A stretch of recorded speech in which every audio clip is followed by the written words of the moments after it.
Alex to dance. You get it?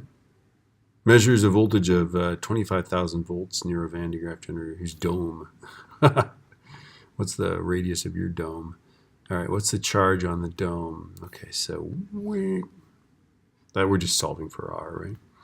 Okay, so it's 25,000 volts. So V is KQ over R, so 25,000 is equal to 8.99 times 10 to the 9th times, I guess we're looking for the Q, right? And then it's 0.078 meters, right? Okay, so let's see, 25,000 times 0.078 divided by 8.99 E9.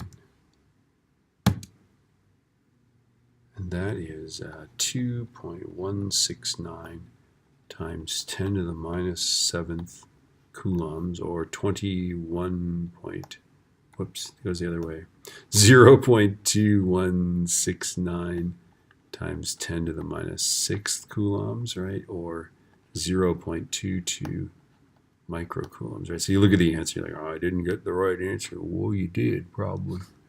All right.